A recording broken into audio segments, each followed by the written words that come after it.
What's it like when one of your friends on death row is led away to be executed?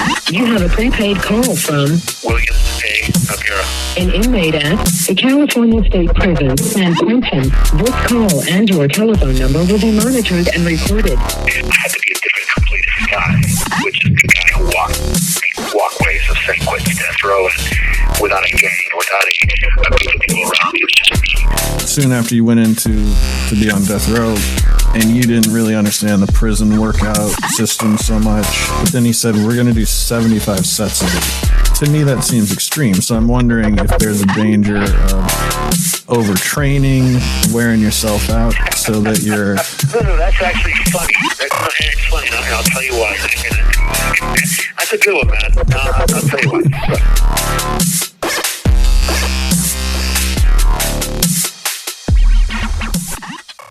Welcome to Death Row Diaries, the only podcast hosted live from Death Row. I'm Matt Ralston. And I'm William.noguera. And Bill, today we're going to talk about Bill Suff, a guy that you're familiar with because, well, you're in the same institution, right? Well, I'm actually in the same unit with him. He lives I'd say about 30 feet from me. Oh, goodness. Was he going to hear you?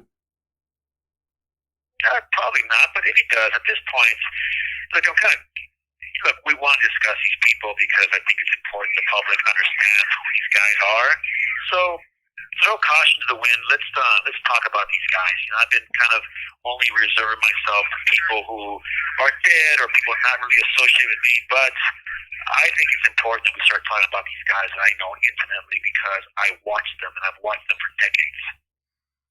Okay, first we want to remind everyone to check out our Patreon page. That is patreon.com/deathrowdiaries, where you'll get access to content that's otherwise not available. That same content is also available on the Spotify app. That is Anchor. You'll see locked content. You can unlock that for a small fee. That helps keep the show going. If you're not into that, we always have free content coming out. So we do appreciate you listening either way. Also, check out our Facebook page at Death Row Diaries and Instagram at Death Row Diaries. All right, Bill. Now, Bill Suff, this guy's known as the Riverside Killer, and does he have another nickname also? Well, he's known as the Lake Elsinore Killer, as well as the Riverside Prostitute Killer, as well as the Chili King. The Chili King. All right, that sounds ominous as hell. I think we'll get into that a little bit later. So why don't we just start from the beginning? Bill Suff, he's from Torrance, California. That's right near where you grew up. And he, I guess, I don't know, does he have a normal childhood or some problems? Not that it really matters. Yeah, I mean, look, of course, according to him and his defense team, he had an overbearing mother, and his father left the family very early on. He is one of 5 children. He had to immediately take the role as the father. So, yeah, it wasn't the best situation. There was no real child abuse. There was no sexual abuse to him as a child that we can see or anybody's ever talked about. So it's a pretty normal kid. He was kind of a dweeb. He was part of the band in high school. Shy guy. Wasn't entirely too popular. Didn't have a whole lot of girlfriends. Not a bad-looking kid. Blonde. Blue-eyed kid. So nothing really stuck out about this guy that was horrible. Yeah, I saw some photos of him. Maybe you can answer this because you're from this generation. So he's got his pants hiked up and, he looks like he's in the band and he looks really dorky. But back then, didn't the cool guys also have their pants up really high? So I don't get how that became like a nerd stereotype when it seems like the cool dudes were doing that too in the 70s. Yeah, the truth of the matter is that, cool is something you are or you're not. And you could be the biggest nerd in the world and have a great leather jacket on, and you're still a nerd. So I don't think it matters what you wear. It's a presence. So this guy's presence immediately came off as insecure, and that's how he made up for it. He's very controlling. He learned that when he was a very small child, taking care of his siblings. So this is a trait that he picked up along the way. But, he seems normal. There's not a whole lot of torturing of animals or lighting fires that we know of. So in Bill Suff, you have a person who he has his own personality. And right out of a high school, he joins the Air Force. Doesn't have a spectacular career. He meets a young girl. She's about 15 years old. They talk. He goes into the Air Force, and really the next time that they really talk is her telling him that she was raped and that she's going to have a child. And his response to the whole situation is, and they had kind of a girlfriend-boyfriend relationship, was, don't worry about it. We'll have the baby. I'll take care of it. I'll be its father. Let's get married. Which I don't know what the hell that came from, but that's exactly what he does. He marries that woman, but it just goes really, really weird. He immediately takes over the household. He's domineering. He's a little professor. He knows about everything. And speaking about him now, Matt, I know this guy now. He thinks he knows everything. He's an authority on movies. He's an authority on music. He's an authority on, he fancies himself an editor. He's an author. All these things that are just made up. He has no books to his name. He has no editing resume. It's just stuff that he makes up along the way to tell other people how superior he is. Does he have that kind of retentive, traditionally called, right-brained, like that military demeanor, like kind of an officious, maybe lacking a sense of humor type vibe? He thinks he's funny as hell, but he's not very intelligent, but he makes up for it by basically filling in the blanks. He talks about things that he knows a little bit about, but other people know zero about, so he seems like an authority. Mm-hmm. But when he gets next to a person that knows what we're talking about, all his mirrors and the smoke and mirror show falls apart, which I've seen happen, and then he changes the subject. Right. So he gets into this relationship, and then from what I understand, he lies to the woman and says that, to his wife, and says that babies aren't allowed on military bases, which isn't true.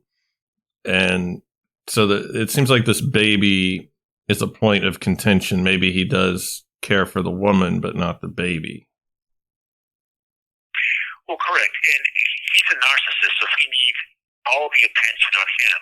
And basically the baby, he just shuttles it up to his parents' house to be raised with their parents. And he had told the people in the military base that the baby had died. So he's already beginning to formulate this web of lies based on very small truth in order to be able to formulate his own world. And that's really what he starts to do and how he does it.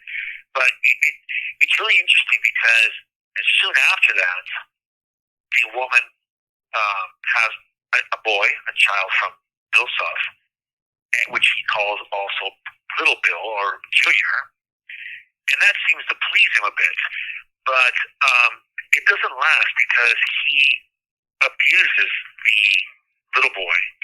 And then she's pregnant again, and this time she has a little girl. And he goes through the same thing. He's very proud of his achievement of the fact that he is a father. And this is about him. It has nothing to do with the child. He likes to pose with the child. He likes to tell people he's the father and how he brags about how his sexual prowess, all this stuff he loves to do. But when it comes to taking care of the child itself, he's horrible. He's abusive. He strikes the children on the head. The woman, the wife, is very upset about this. And one day, he's kind of a stay-at-home dad. He doesn't do anything. The wife gets a phone call, and he says that the little girl is not breathing, that there's something wrong with her. So she rushes home. Of course, she's the mother. And they find that the child is deceased. And it's a 3-month-old child, 2 or 3 months old child. So an autopsy is done, and it's found that the liver is ruptured, and it's from, the mark is there, it's from a fist punching this child, this toddler, this infant. The police arrest both Bill Suff and his wife for child abuse and murder. He's taken to trial. He is convicted of murder. He is given 70 years in a Texas penitentiary for this murder. Make no mistake, Matt, he murdered this child. And they didn't just find the one punch, well, he lost his temper, whatever excuse you. There was a history of abuse. This child is only 2 to 3 months old, and there is a history of already abuse in the body where the body healed. So they know he's been abusing this child since birth. They also convict the wife.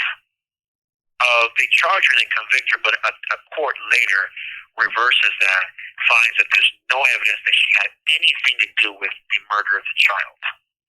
So you think 70 years, that's a long time, right? You go to prison, you don't get out. How many years? 70 years. 70. 70 years in prison. And you would think that's enough to put him away for the rest of his life. Done deal.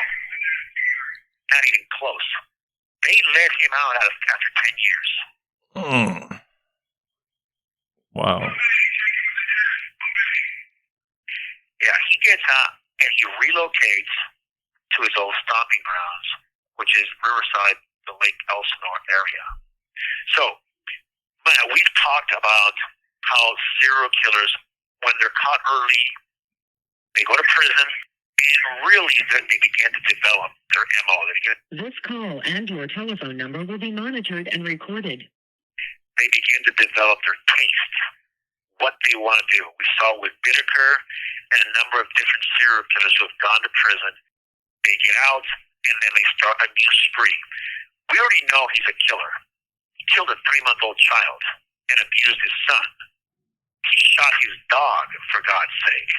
And he gets out, he relocates, and then he gets a job as a county clerk. You know, again, he's in charge. He deals with the Riverside Police Department in that area. And, you know, he even wears a jacket that looks similar to a police jacket. Wears a little hat. He likes to be the guy in charge. He's a little know-it-all. And, you know, sooner or later, bodies begin to start popping up. And now they are sex workers. And, you know, he's convicted of killing 12 women. And he's also then attached to a 13th murder victim. But he's suspected of between 25 and 30 murders. There's a long list of women that, at some point, when you already have 12 murders that you know that he did, you kind of say, okay, we don't have to convict him of every single murder. He's going to death row. He's not getting out. But bodies begin to pile up. The thing about this guy, Matt, and we'll discuss it when we get back, is the brutality of this guy's murder spree. Now, this guy is angry. And it's not just at sex workers. It's something that's inside of him. This guy's a born killer. There's no doubt. He kills a child, and now he's after sex workers. And he actually has a campaign talking about them to the community, how they're terrible, they're bad for society, they're bad for the community. So we'll discuss that when we get back. Okay, man. Yeah. Well, man, you got to wonder what he said to get hired from the county. I doubt that he told them he had beat a baby to death. But I wonder if he explained away his absence or whatever. Man, it was a long time ago, but it makes you wonder. So can you remember back? I'm sorry, I was going to say back then they had internet. You just couldn't search a guy.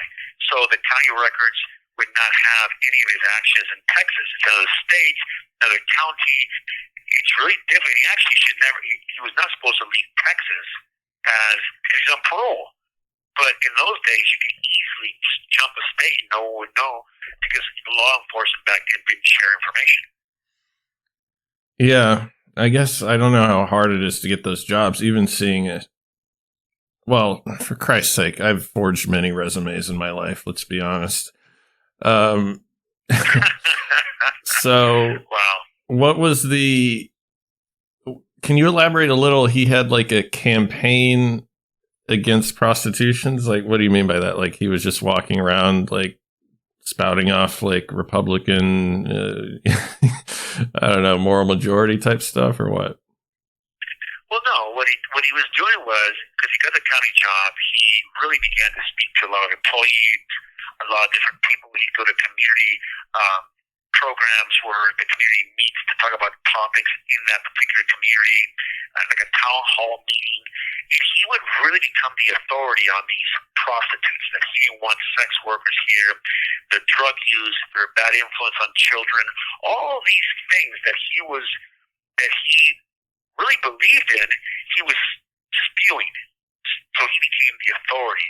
And if you want, he passed out flyers, he did all these things. But at the same time, he was frequenting these locations and having sex with these workers. And it's one of those things where you have the blurred lines of a killer really living his biggest fantasies, which is to somehow exterminate these particular type of people in his neighborhood, but also enjoying the gratification of what he gets from them as well. It's very interesting how that works. But his crime spree, they don't know exactly when they started. He started because there's so many murders.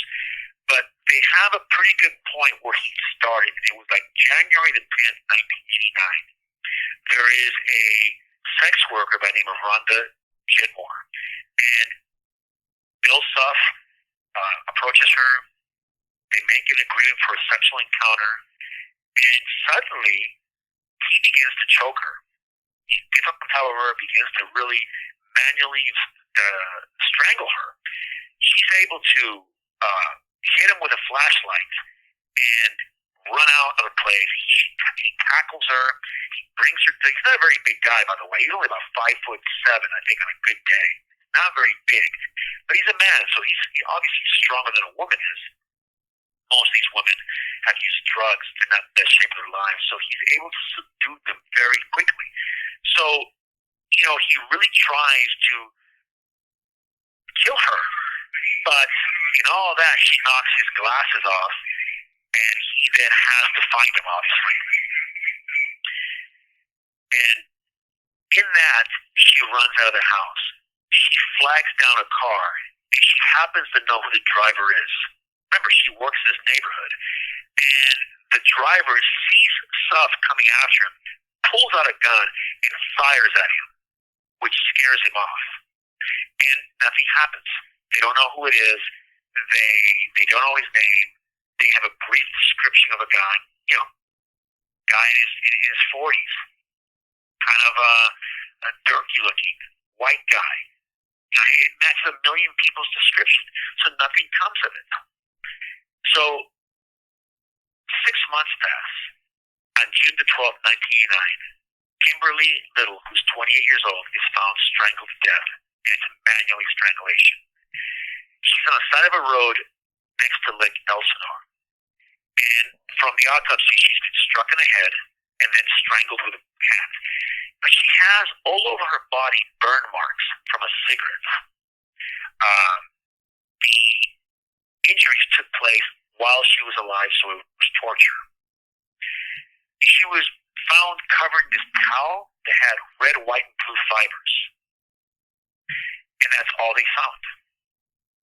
So the police picked her up. Look, she's a sex worker. No one really cares. No one's coming out of the woodwork saying, look, you have to find the killer. So it goes unnoticed. I mean, it's documented, but nothing big happens. And then 6 months after that, Christine Leo, she's 28, she's found strangled. And she's stabbed in Quail Valley hillside. was last seen the night before that being picked up by a white guy in a van. That's all they know. There are marks on her ankles and wrists, which means she was bound somewhere. She was beaten. She had stab wounds to her genitalia, and one of her nipples was cut off of her body. And the craziest part about this is the perpetrator then got a light bulb and inserted it into her uterus and left it there unbroken. That's how they found her. Talk about a sick guy, right? Yeah, it's hard to know what to make of that. In fact, what do you make of it? Is this just being weird for the sake of being weird? Or is that supposed to symbolize something? Or do we need to waste our time wondering what it does symbolize? Well, I know Bill Suff. He is a sadistic, narcissistic, just a guy who gets gags out of the silliest of things. He likes to joke around about things. He signs memorabilia, the Chili King, and he laughs about the different things that he has done, like put body parts in the chili that he was feeding, that he was inserting into the chili, which was body parts of the women he was killing. At least that's his assertion. He gets a kick out of that. So then he put a light bulb into her uterus, stabbed her genitalia, tells me a few things. First and foremost, he's very angry at these people. He's upset at the sex that he has to bow down to. He has to have sex. He knows it. He dislikes it, that he's ruled by that. So he stabs, he destroys the source of his pleasure and the source of his downfall, which he believes would make him dirty as well. So he cuts that out. He cuts a nipple off, again, destroying the body that... This call and your telephone number will be monitored and recorded. And something that actually controls him. He is a control freak, so he must control what he has. How did he do it? He destroys the body. He destroys the uterus. He puts a light bulb there. That was almost disrespectful. And to him, it was the ultimate disrespect, so therefore the ultimate control. So is it typical? It seems like he's almost angrier after the fact. I don't think these guys have remorse, but maybe a brief period of guilt or coming down. It seems like his sort of rage is just like a constant, like, red line. Well, he's ruled by instinct. So his instinct is to define how to sexualize his pleasure, how to sexualize the control. So that's his instinct. He can't control it. So he goes out, finds a woman, he has sex, and then he kills them. And then he's angry at himself because he's actually being controlled by this. So he stabs genitalia, he cuts off nipples, he cuts off body parts. That's because he's destroying the body. He's angry at the prostitute, the sex worker, because to him, she made him do it. It's like the devil made me do it type of thing. But ultimately, he hates himself, and he won't cut himself or kill himself because he's a coward. So he attacks the source of what controls him. That's what this guy's going through. And like I said, I know him. I know what this guy's about. I know what makes him tick. I've watched him. I've spoken to him. I've interviewed him over the last 2 decades. That's what he's doing. Because he jokes about it. Okay. So his life during this spree, and we're going to have at least 12, 13 victims, but probably more, is that he's working for the county. He's kind of ingratiated into this, like, city council cop world, and that's where the chili cook-offs come in. Is he married? Is he what is his day-to-day? He doesn't kill every day, but does he see prostitutes every day? I mean, what's his kind of pathetic life like at this point? Well, yeah, he's married again. He's married to a much younger woman. But even there, he's controlling her. She can't go shopping without him being there. She can't leave the house unless he's escorting her. It's like a complete freakish control situation with this guy. And he's a tyrant. That's exactly what this guy is. He's a little tyrant. And he's a little guy. This guy would not win a fist fight if he paid someone to help him. But it's this thing about controlling women. He loves to control them, and he does that with a much younger woman that he's married. This woman is very young. He comes off like the knight in shining armor at first, and then he shows his true colors. But as this is going on, he's killing. And there's another body found a month later. And it's a woman by the name of Tara Ferguson. She's 23 years old. But she's found a little bit different.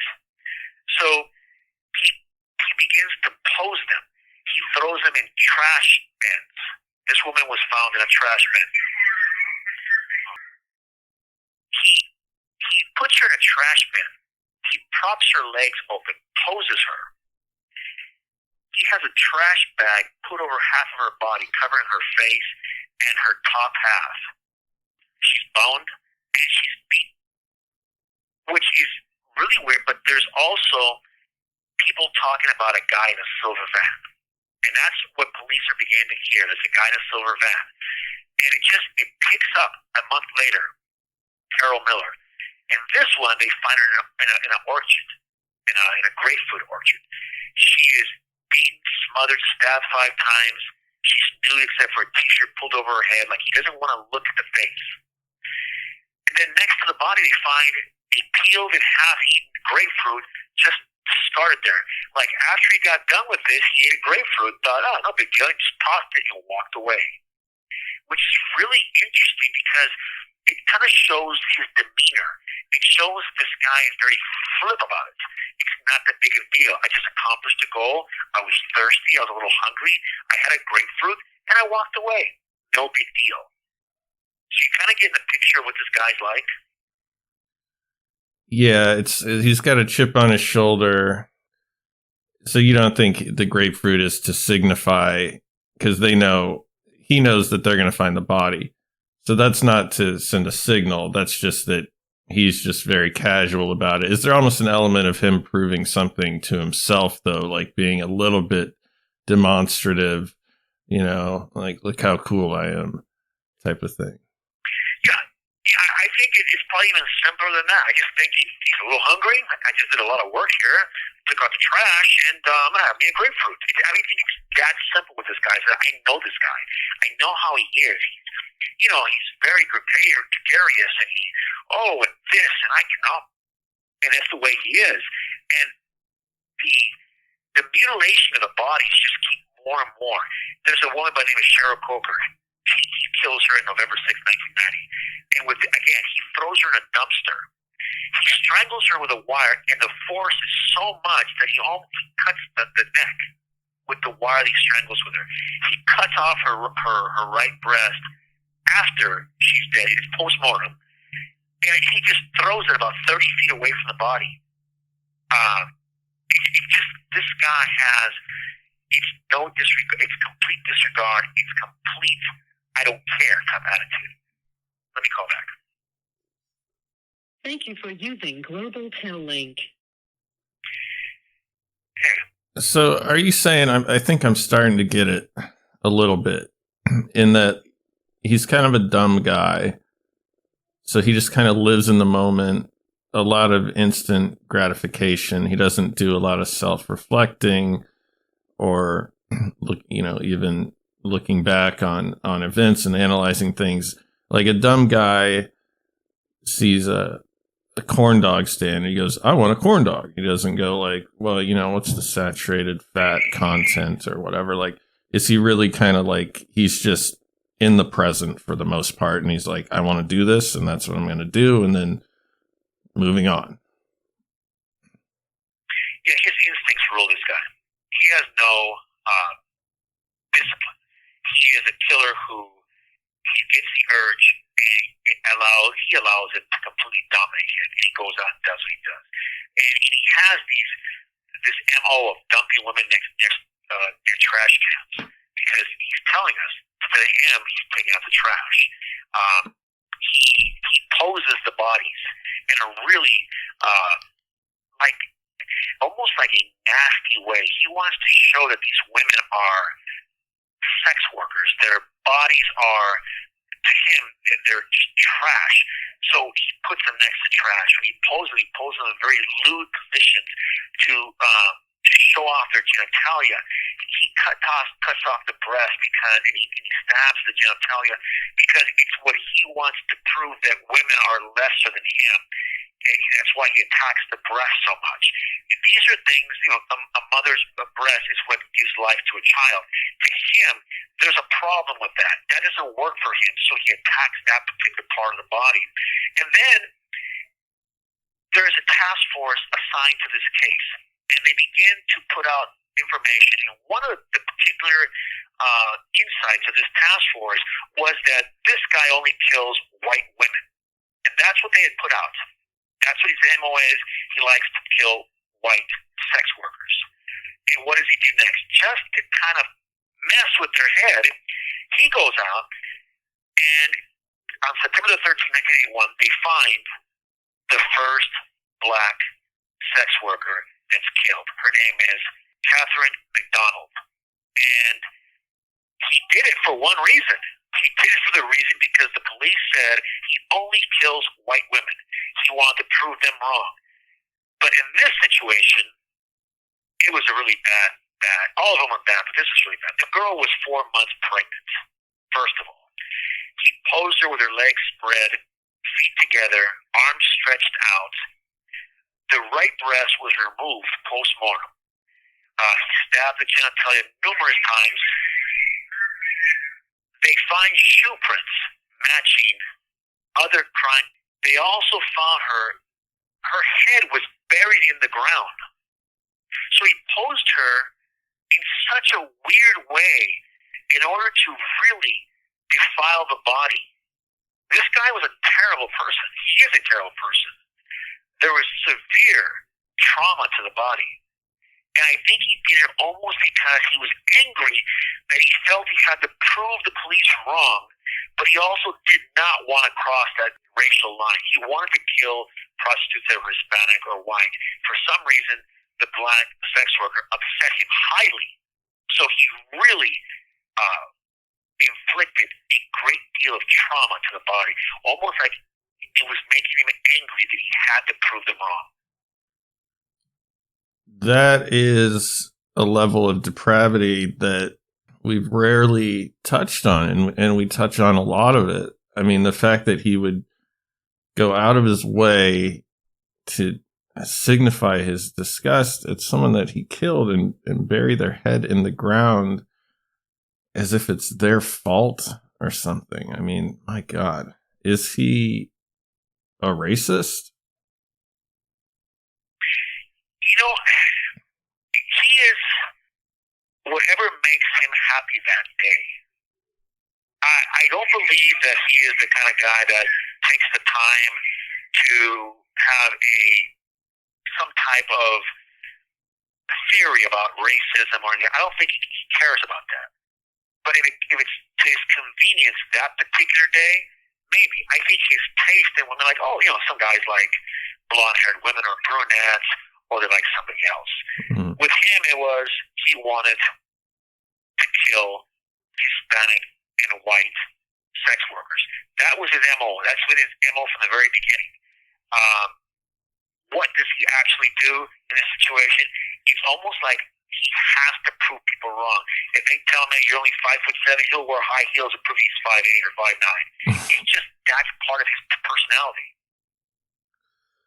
Yeah. A lot of angry short guys out there, that's for sure. But these killings keep happening. I'm assuming the community is very aware of it and concerned, but they just keep coming here for a while in succession, right? So the amount of killing he does is pretty incredible, not in a good way.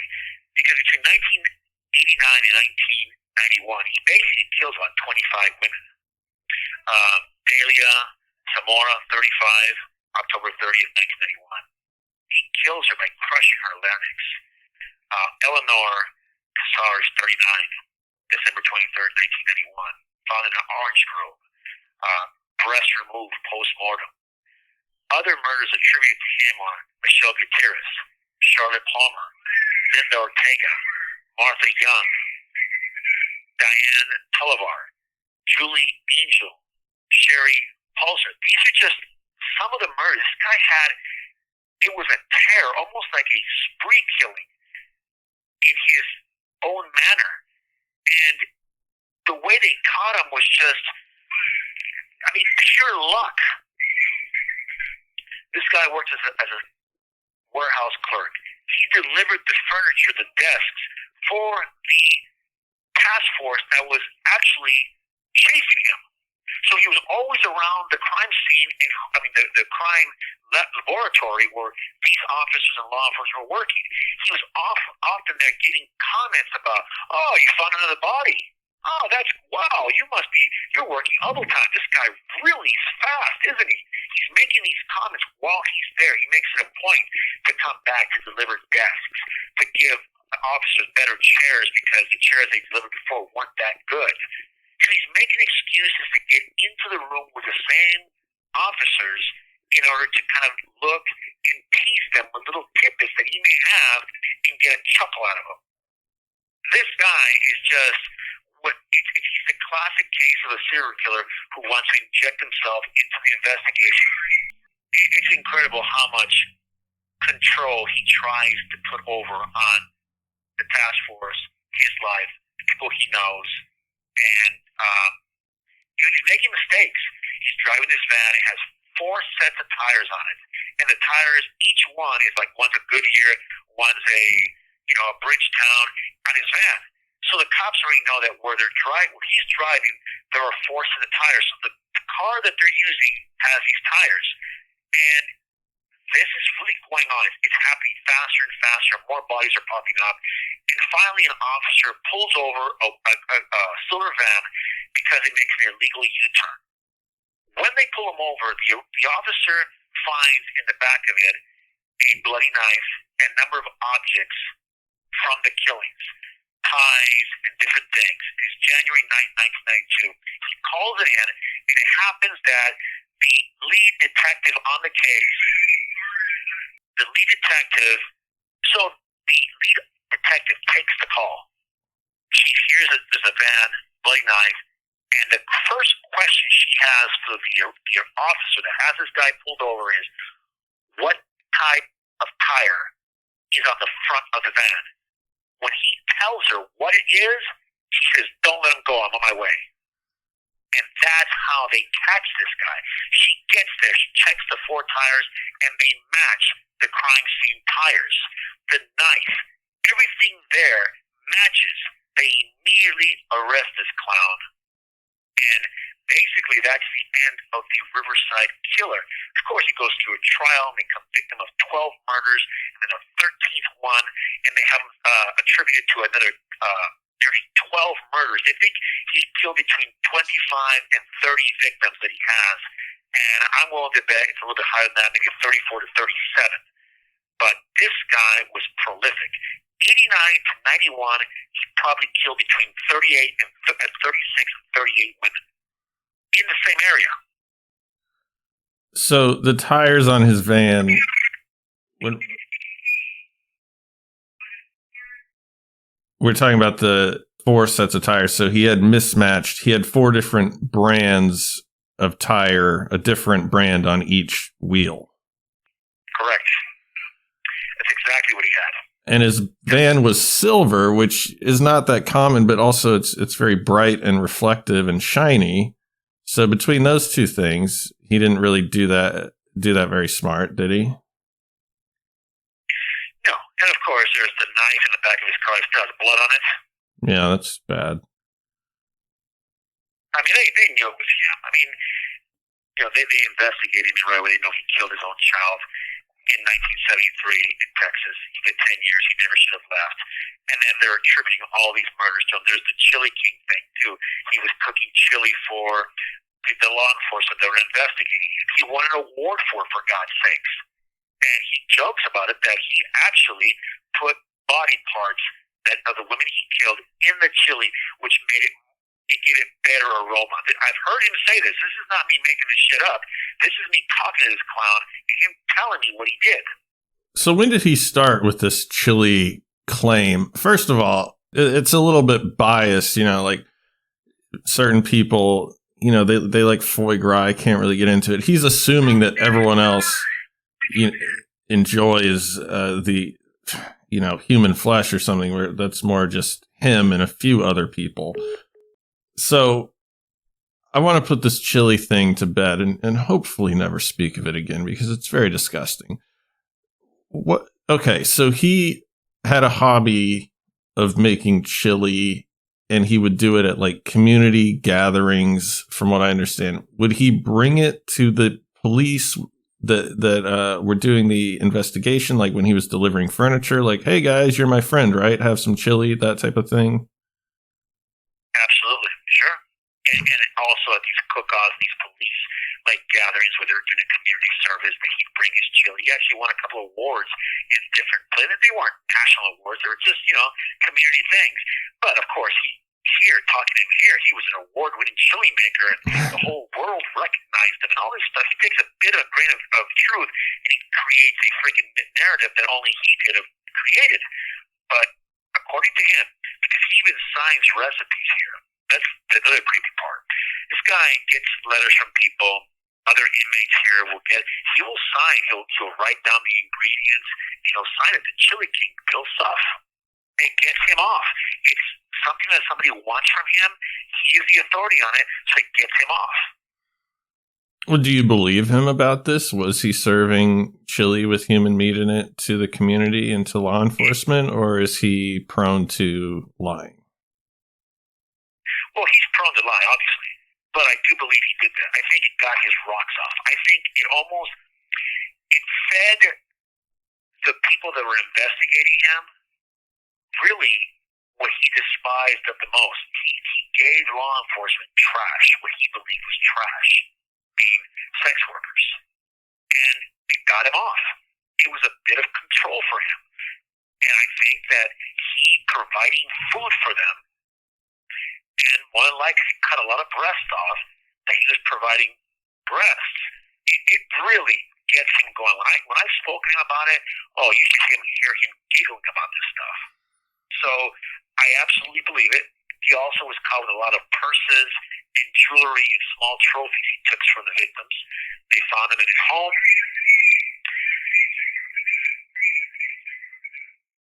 And he was tried and convicted of all those crimes, the 12 murders plus the 13th one later. So this guy is absolutely a serial killer. The judge made a mistake. The DA charged the wrong guy. This guy is exactly what he is. He is a killing machine that is ruled by his instincts, and he is a serial killer. And I think the chili thing is consistent with his other behavior of showing off a little bit and putting a light bulb in someone and things like that. I think it's something that he would enjoy. I think it's something that gets him off to where he thinks, wow, how awesome am I for doing this, So I would be inclined to believe it too. So before we wrap up, he cannot have done well in prison. I'm wondering about in Texas, but also after he was convicted as a serial killer. I mean, this guy beat a baby to death. He didn't even kill a baby by slicing its throat, which is heinous, like to state the incredibly obvious, but he beat up a baby.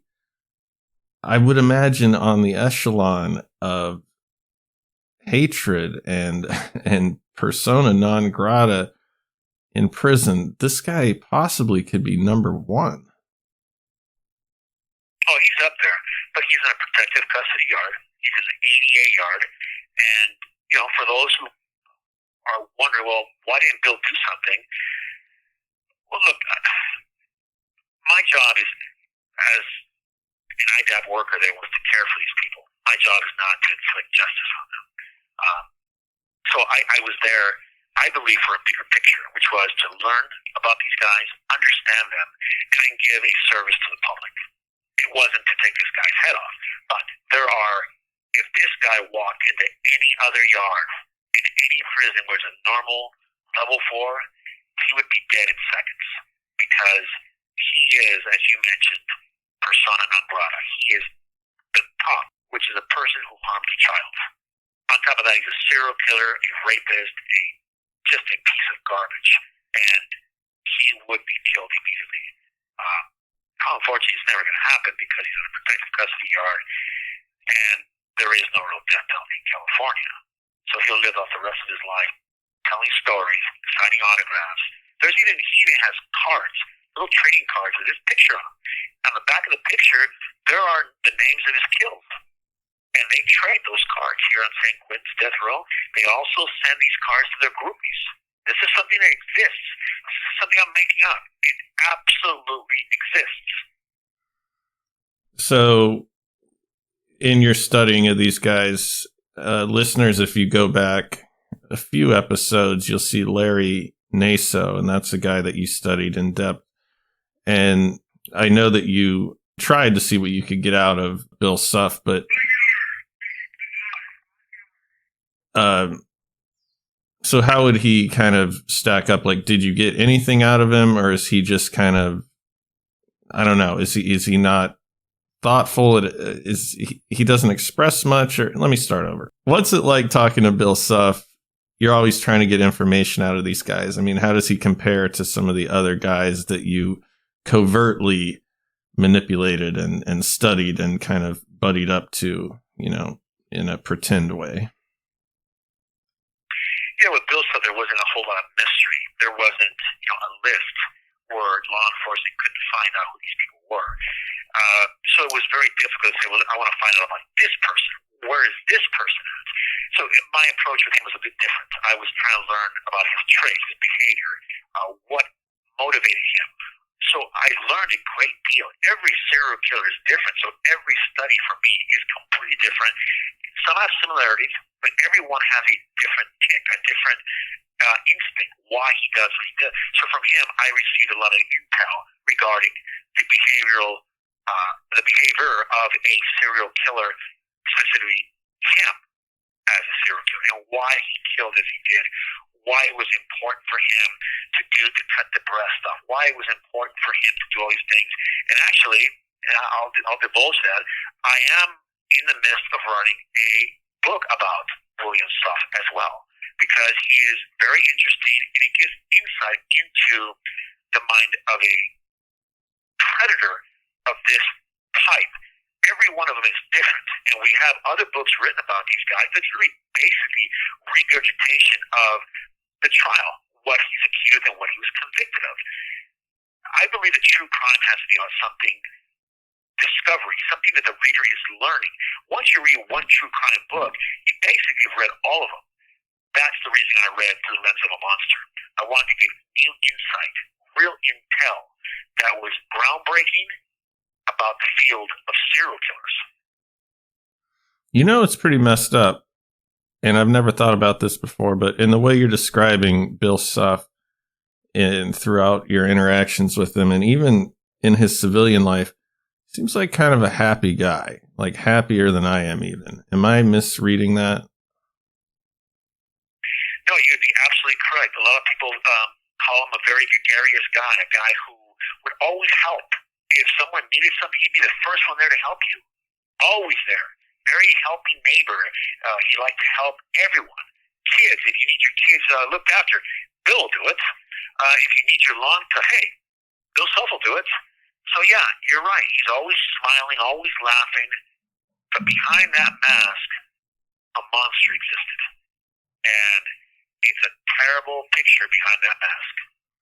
Well, is it fake? Like This call and your telephone number will be monitored and recorded. Like when he walks around San Quentin, when he's signing these recipes or, doing whatever he's doing. I mean, is it fake or is he actually kind of content with things? Well, it's about him. It feeds his ego. It feeds his narcissism. So it's as much for himself as it is. It benefits people. When he was cutting someone's grass, it benefited them, of course. But it wasn't about that. It was about him doing something that helped somebody so he looked better. So it was about his image. Do you understand how that works? Yeah. Yeah. I mean, that's what it was with this guy, and that's exactly what he does the same thing here. He's just, again, he's changed the gratification. Now he signs autographs to these other people. He writes recipes, gets a gag out of it. But at the same time, his self-importance grows. Truly bizarre. Well, we'll be back next week with another episode. This has been enlightening, in this case, slightly more perversely than usual, but nonetheless, we all appreciate it. So until next time, I've been Matt Ralston. And I'm WilliamNoguera, and I want to just say this before we go, is that if people want updates of what's going on with me and my case and how I'm doing, please sign up for my newsletter. It's on artist WilliamNoguera.com. You can just sign up for the newsletter, or go to the Instagram page, go to the link tree, and you can sign up right there on the link tree, link to the newsletter. So please do that. So, of course, this is WilliamNoguera. Be safe. Be aware of your surroundings. Your life depends on it. We'll see you next time. So that's www.artistwilliamnoguera.com. All one word. artistwilliamnoguera.com, right? Correct. And they can find by looking at the menu section under sign up for a newsletter, and you'll see it there. You can just click on that, sign up, and you'll get a weekly newsletter that gives you insights and different things I'm doing, what books coming out, what Matt and I are doing, all those things. Until next time, I've been Matt Ralston. And I'm WilliamNoguera. Be safe. Be aware of your surroundings. Your life could depend on it. We'll see you next time. All right. So